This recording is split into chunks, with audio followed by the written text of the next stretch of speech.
Hello, friends, fans, and family. And if you are one of those wandering souls who showed up here by accident, hopefully you'll become one of the first three in short order.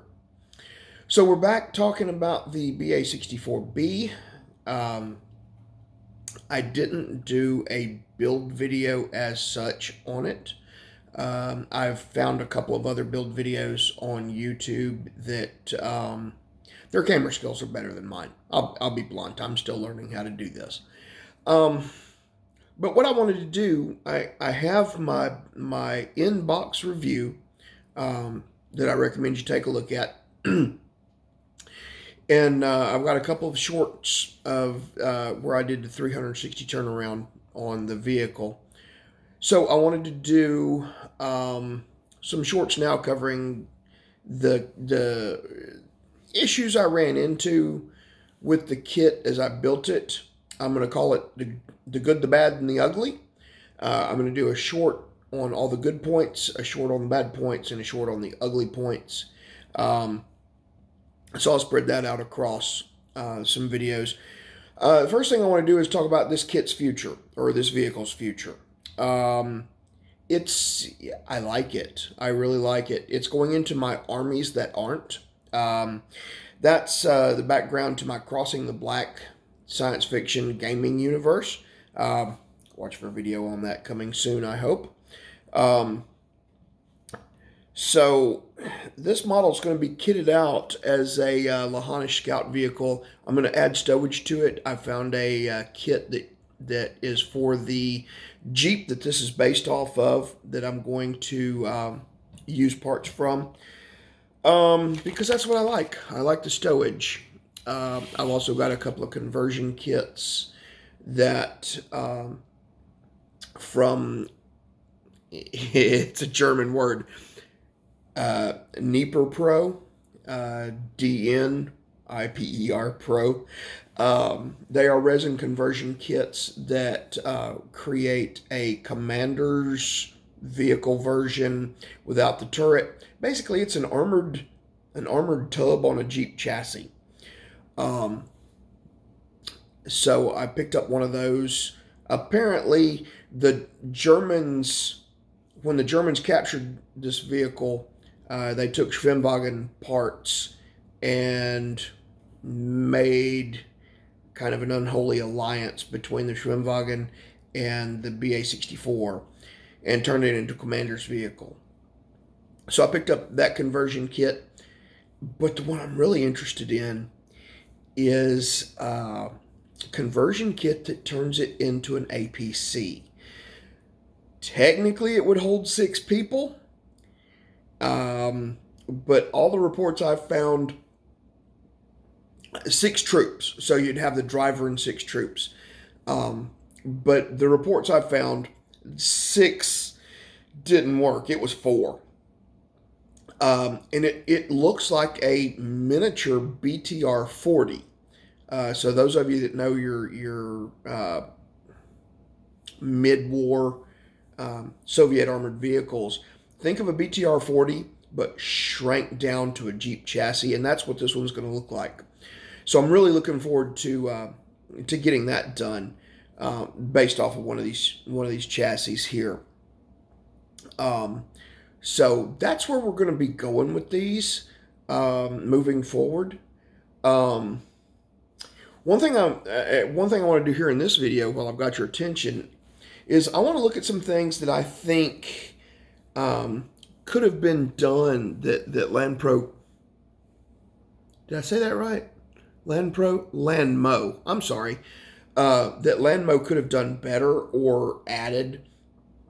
So first of all, this thing has a fret of photo etched parts. It has extensive interior detailing for the engine and the fighting compartment. So it's already a heavily detailed kit. But there's some details that I've run across in my research, a little bit of research that I've done, that I think would make great options, either in this kit or as an add-on, potential add-on for any of the BA-64 kits. But we're dealing specifically with the Lanmo kit. I've got my notes on my screen right over here, so I don't have a teleprompter hiding behind you guys. I've got my teleprompter off to the side, so I'm going to be looking at it back and forth. I'm going to get confused, I promise. So if you do, that's okay. We'll be confused together. I call it the Coulda Beens. Things that could have been in the kit. Various armaments could have been included to increase or to model additional historical accuracy. The Russian PTR-B anti-tank rifle. That's a big gun. I've seen pictures of variants where they removed the turret from the 64 and it's basically a field fit. Put a mount on for the anti-tank rifle, and then use that as one of the vehicles in a scout section. I would love to see that. That's I may have to do that on my own if I can find a good PTR-B. The kit includes a 3D printed MG42. One of the bad things about it is the fairing on the barrel at the point it goes through the gap in the turret. The barrel is wide enough that it wedges into that gap. So that's a problem. Yeah, I know. Sandpaper, Michael, you fixed it. But most vehicles like this, from my research, used an MG34 rather than a 42. Field fits, yes, they'd use a 42, where they had room to work. But inside, like the hull mount, ball mounts on tanks, they used an MG34. I saw a really neat video that explained why, and it had to do with how they changed the barrels. The MG34 had when you needed to change barrel, it had a mechanism where you hit a release and you push forward and you twist the pistol grip and the stock to the side and you pull the barrel back and out of the shroud, which is perfect for inside the confines of an armored vehicle. The MG42 did it differently, which worked well in an infantry application, but in something like the BA-64 or in the hull mounts of your tanks took up too much room. So the MG34 was the choice for those type mounts. So I would have liked to have seen an MG34 included as well. There were some efforts made to mount heavier Soviet machine guns on these, but they found out that the stresses of firing them were too much for the superstructure, but they tried. So I'd love to see some, I think it was the Dushka or the Degtriev. Anyway, I'd like to see the bigger machine guns. Again, can you do it aftermarket on your own? Absolutely. It probably wouldn't be that big of a deal, especially if you get some good reference photos for how it looks set up in the turret. You could do it on your own.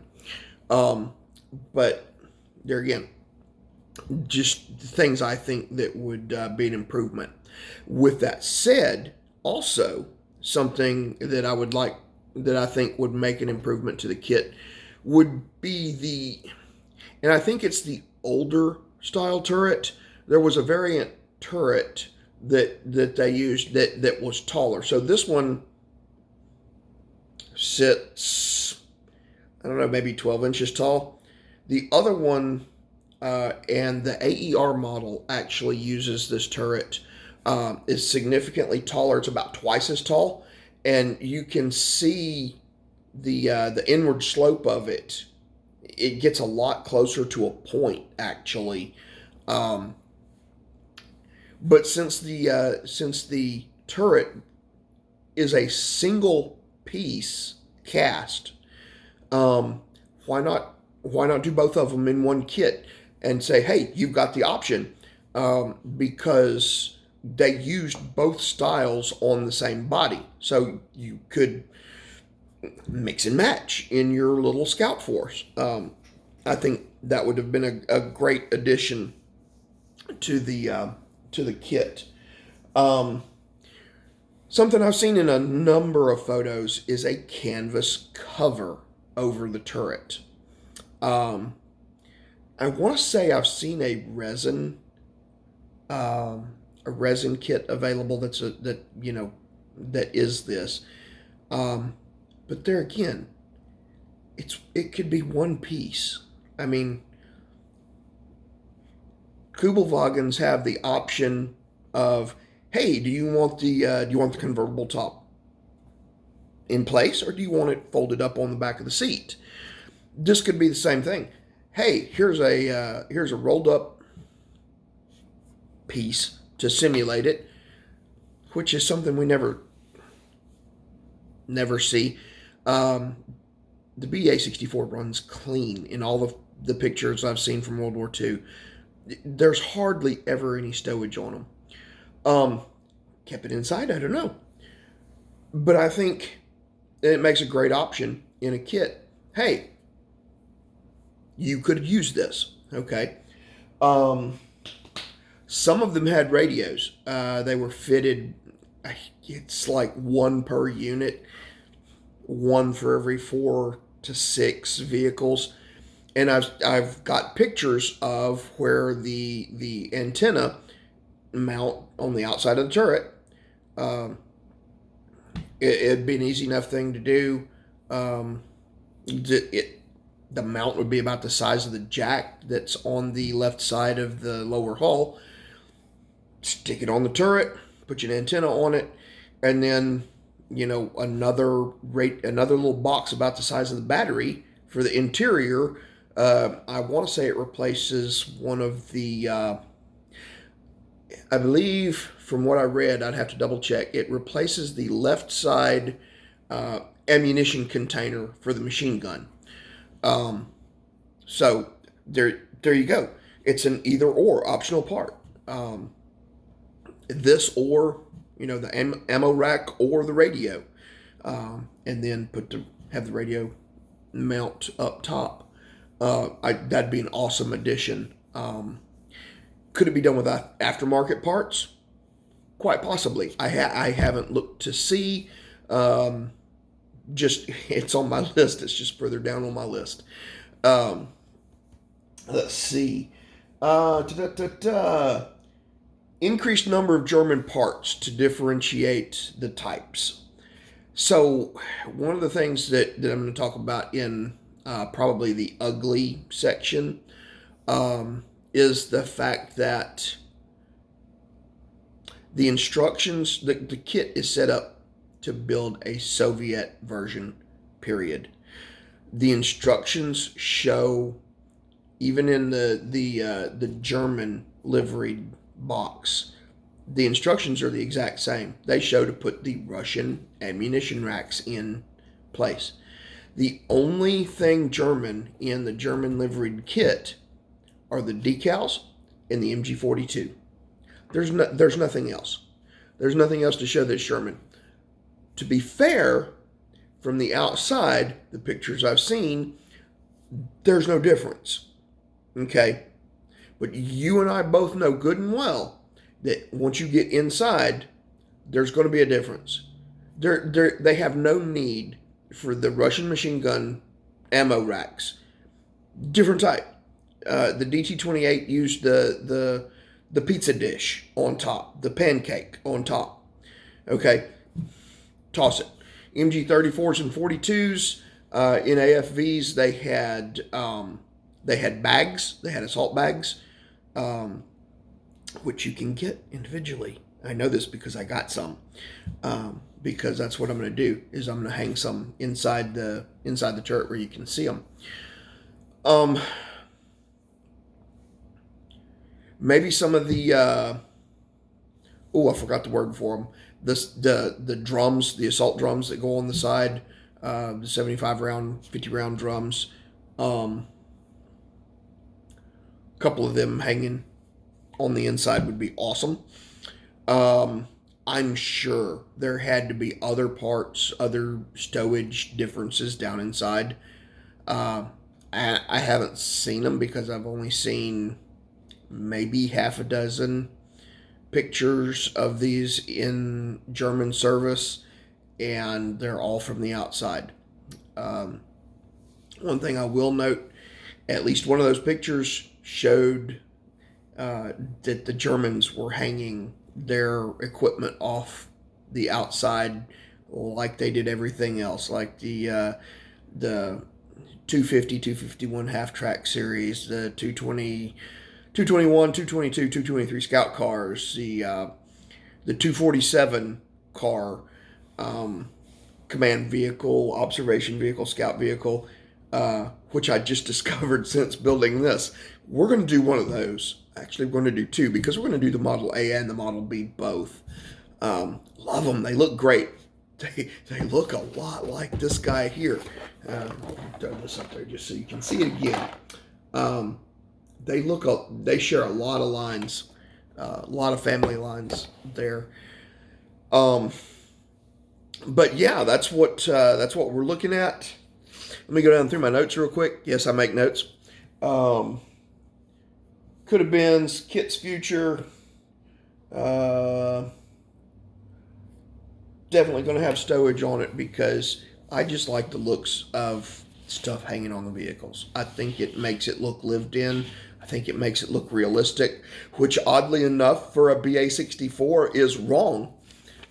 It does not make it look realistic because all the BA series, BA-10s, 6s, 3s, 64s, all the BA series in World War II, very, very, very few had things hanging off of them while they were maneuvering. The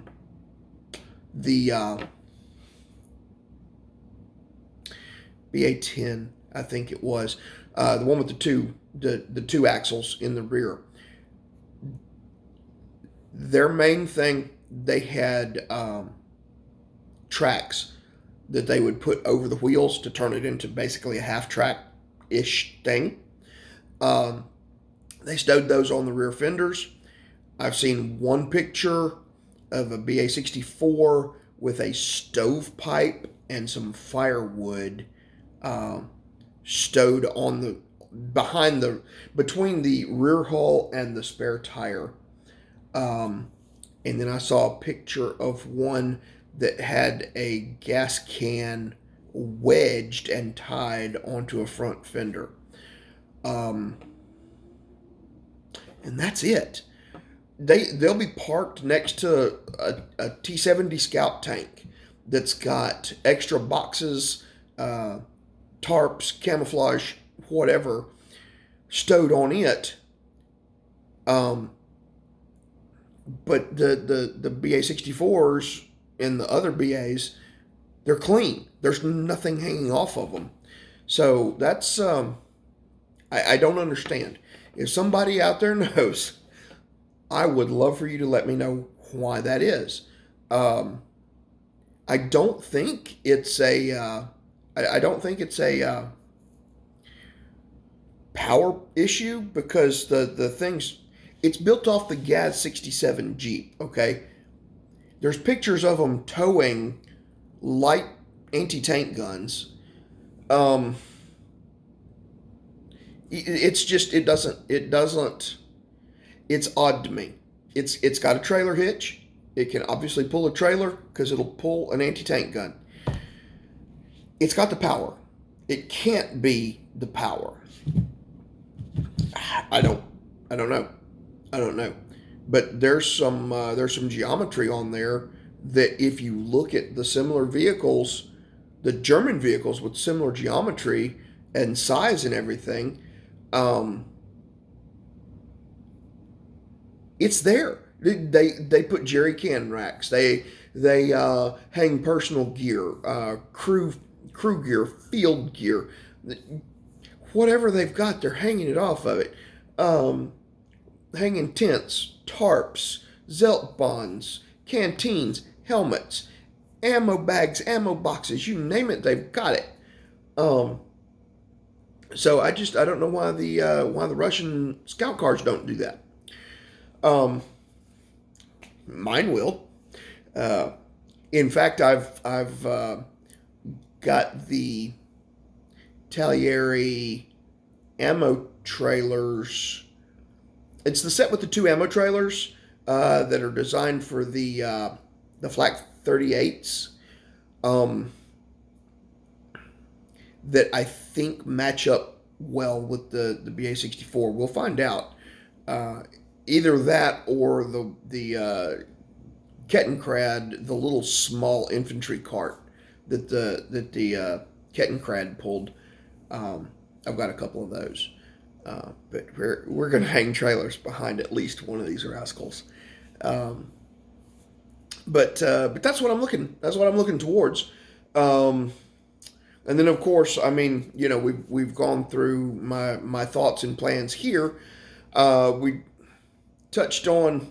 Did we get through the good? I think we may have gotten through the good. Did we get through the good? Crud. I'm going to have to go back and rewatch my video and see if we went through the good or not. I don't think we did. I think we touched on some of the good, bad, and ugly without being specific. But I am going to make shorts specifically dedicated to the good, the bad, and the ugly. And probably do that with all my kits going forward where, I'll do an inbox review and then a post-build 360 and then a good, bad, and ugly short series. So if that's something you're interested in, hang around and join us for the next one. For now, signing off, Outland Station out.